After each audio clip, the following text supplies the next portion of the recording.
Vamos falar sobre aquela história do homem investigado, bandido investigado por 12 homicídios, que, segundo a polícia, tentava forjar a própria morte aqui em Canoas. Uma mulher que se passava por técnica em enfermagem é suspeita de fraudar um atestado médico para ajudar o criminoso. Mas tinha um esquema todo ali, pessoal, um esquema todo de fraudes.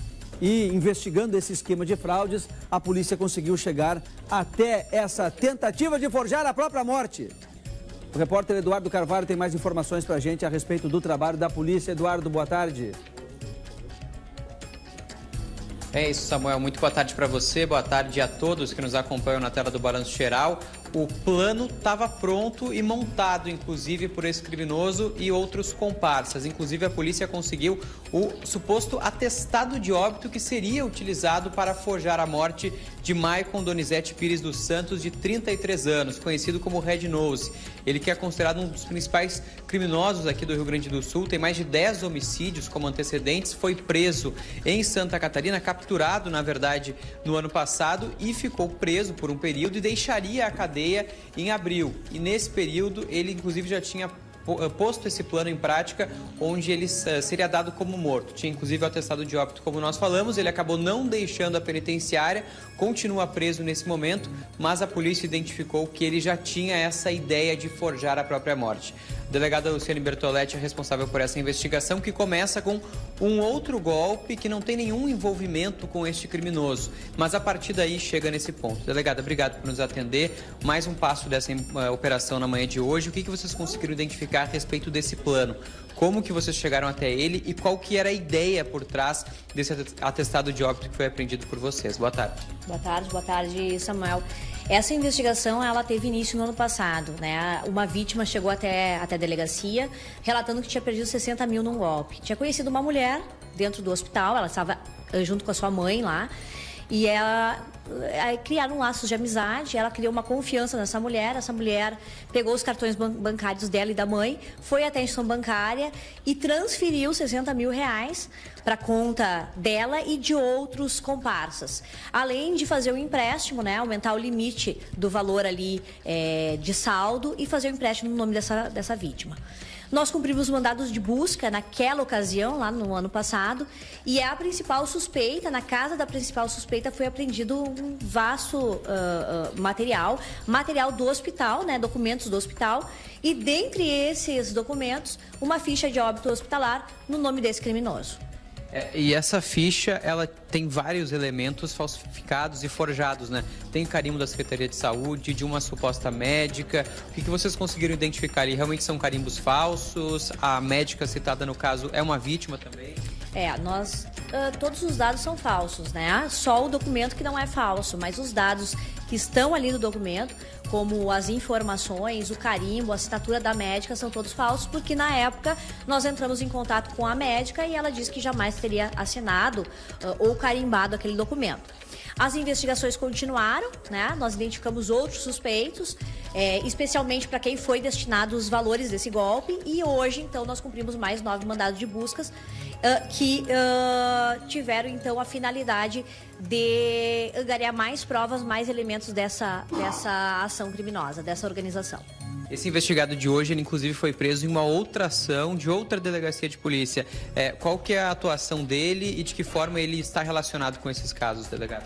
Os valores dos golpes, né, os valores angariados com o golpe, com a comercialização desses documentos, elas iam para conta de alguns criminosos. Um deles é um agiota, um conhecido agiota, que foi cumprido o mandado de busca hoje na residência dele, mas ele já tinha sido preso na quinta-feira por uma delegacia de Porto Alegre. Olha só, a delegada mencionou, né, uma grande quantidade de materiais que foram apreendidos. E aí eu quero mostrar para quem está nos acompanhando, todos esses carimbos, a gente inclusive colocou para o outro lado virado o nome dos médicos, porque são carimbos falsos que eram utilizados por essa quadrilha. Diversos carimbos, um deles inclusive da Secretaria de Saúde, e a gente tem ali ao fundo aqui da imagem, na verdade, o atestado de óbito, que está no nome deste criminoso, né, o Maicon Donizete, de 33 anos, cita inclusive que ele teria sofrido uma queda e já chegou ao hospital sem chances de sobreviver, e uma série de itens preenchidos, e embaixo desse grampeador aqui, o carimbo da médica esse carimbo que também foi falsificado. E aí uma série de documentos aqui, principalmente de receituários médicos, delegada, pelo que vocês identificaram, era um esquema esse de venda de materiais, documentos falsos, de estelionato realmente, que vinha de bastante tempo. O que vocês têm na apuração nesse sentido? O que a gente verificou realmente que eram documentos para serem comercializados, é possível porque muitos deles estão preenchidos sem o nome do suposto paciente, né, com carimbos já carimbados, então era um grande negócio. Era um esquema, então, que envolvia estelionato, envolvia agiotagem e envolvia falsidade de documento.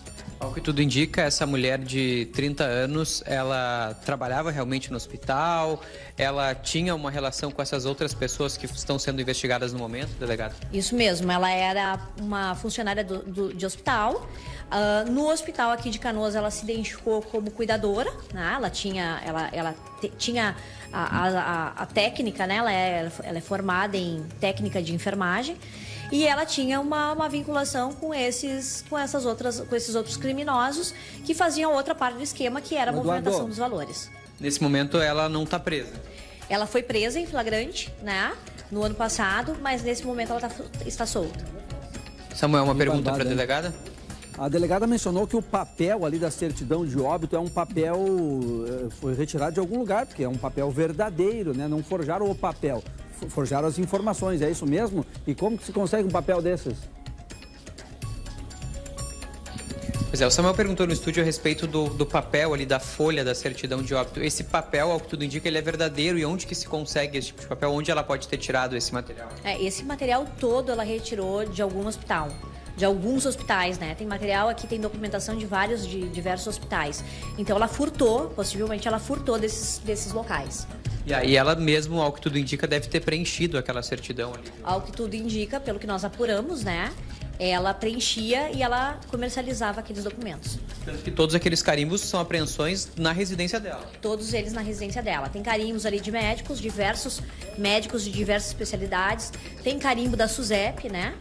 Nós temos carimbo também da Secretaria Municipal de Saúde de Porto Alegre. Olha só, Samuel, a quantidade de itens apreendidos. Esse, por exemplo, aqui, ó, é o da Secretaria Municipal da Saúde de Porto Alegre e que também foi utilizado para a certidão de óbito falsificada. Foi colocado também. Assim como outros carimbos, incluindo com nomes e CRMs de médicos que não tinham qualquer participação no esquema e que também agora são vítimas dessa suposta estelionatária. Ela que foi presa em flagrante pela polícia, tem 30 anos, atuava em um hospital aqui de Canoas e se aproveitava da fragilidade das vítimas para cometer os golpes. O primeiro caso investigado, ela retirou 60 mil reais de uma vítima, abriu o trabalho de investigação da polícia que chegou a todos esses desdobramentos, inclusive com o plano de um criminoso de alta periculosidade de forjar a própria morte para deixar de ser responsabilizado por tantos crimes, entre eles mais de 10 homicídios. Samuel. O Eduardo, conversa com o delegado aí para nos explicar um pouco mais de como funcionava esse plano. Ele tinha que sair da cadeia, aí alguém ia simular a morte dele, alguém ia dar o atestado. E por que não deu certo tudo isso? Traz mais informações para a gente. Pois é, esse plano ele estava todo montado e agora a gente vai conversar com a delegada sobre isso. O Samuel, ele pergunta no estúdio sobre esse plano, né, delegada? A certidão estava pronta, a gente mostrou ela ali. O que ia acontecer, qual era o objetivo, o que vocês conseguiram apurar referente? Essa certidão estava pronta, já estava com o nome dele, né? Assinada, carimbada. E a data do óbito que consta naquele documento era a data que ele sairia da cadeia. É a data que teria uma audiência, ele já tinha alvará de soltura expedido, que ele sairia. Então, coincidentemente, a data que ele sairia, ele se daria como morto. Não deu certo porque veio uma prisão preventiva de um outro processo e ele continuou preso. Então, o plano não deu certo. Naquele dia ele deixaria a cadeia e já utilizaria esse... Já utilizaria. Provavelmente ele iria utilizar outros documentos falsos para se passar por outra pessoa, né? Provavelmente fugir. Provavelmente. Lembrando que ele foi capturado fora do estado, né, Samuel? Em Santa Catarina, inclusive a gente acompanhou e trouxe as informações aqui na tela da Record, quando ele foi trazido ao Rio Grande do Sul, foi preso novamente e continua detido. E aí tinha todo esse plano, porque a legislação prevê que, por exemplo, se ele tivesse morto, ele obviamente não responderia por mais nenhum desses crimes, né? Em tese, com a morte se dá a extinção da punibilidade. Eu acho que era isso que ele buscava. Ele iria se passar por uma outra pessoa a partir de então. Esse era o objetivo, mas o plano foi frustrado, ele não saiu da cadeia e agora a polícia também identificou um desses planos. E, delegada, só para a gente fechar assim, a importância desse trabalho também, porque vocês, claro, esse plano não deu certo porque ele não deixou a cadeia, mas vocês identificaram esse plano agora, tem ele todo detalhado. Isso também serve para evitar que ações parecidas ocorram também, né? Logicamente, nós identificamos isso no ano passado, tivemos um pouco de tranquilidade, porque ele não tinha sido solto, né? Então continuou preso, inclusive foi transferido aqui do presídio de Canoas para o presídio de alta segurança em Charqueadas. Mas é importante, né, a gente ficar atento a essa situação, todos nós, né, tanto polícia quanto todas as instituições da justiça, a essa situação que a gente colocou hoje. Muito obrigado, delegada. Samuel, trabalho muito importante. A gente mostrou aqui, né, a quantidade de elementos que a polícia tem nessa investigação e o principal é essa descoberta, né, de um plano já montado de fuga desse criminoso, mas que não deu certo. E agora a polícia deve também aprofundar esse trabalho a respeito do esquema, né, dos golpes que eram praticados por essa quadrilha. E Eduardo, só mais uma questão aí com o delegado primeiro. Gente, ele ia ganhar liberdade.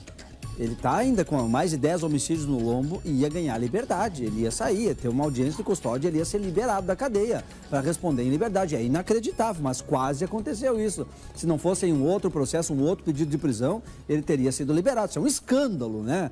Passa até meio despercebido aqui no notícia desse tamanho de que ia forjar a própria morte. Mas ele ia ganhar liberdade, ia sair pela porta da frente da cadeia com todo esse histórico. Inacreditável. Não tem como dar certo desse jeito. Mas com relação ao caso dessa mulher, viu, Eduardo? Ela parece uma simples estelionatária. Não, ela devia ter contatos muito grandes aí com indivíduos de facções criminosas também, ou não? Pois é, essa relação toda ela ainda é investigada pela polícia. Delegada, sobre a relação dessa suspeita com as outras pessoas no esquema, tinha uma relação de proximidade? Era realmente uma quadrilha, dá para chamar dessa forma? Como que era essa relação entre eles? Sim, era um grupo criminoso. Como eu falei, ela angariava esses recursos ou por meio do estelionato ou por meio dessa venda dessa documentação e encaminhava para esses outros indivíduos que faziam parte do esquema. E aí esses outros indivíduos tinham relação, por exemplo, com esse criminoso? Tinham relação. Esse agiota, ele usava esse dinheiro justamente para emprestar a juros os valores angariados com esses golpes. Origem, então, era origem ilícita, origem de golpes? Isso. Muito obrigado, delegado. Samuel, a gente continua acompanhando esse caso e trazendo todos os detalhes aqui na tela da Record Guaí. Valeu, obrigado, Eduardo. Obrigado à delegada também. Que bom que conseguiram descobrir esse esquema todo, né, pessoal? Não sei o que ia acontecer lá na frente, qual ia ser o plano para forjar a morte, tudo isso está sendo investigado pela polícia, mas tinha até a certidão pronta indicando que iria sim acontecer, né? Por um acaso não aconteceu, mas que bom, a polícia estava atenta já, né?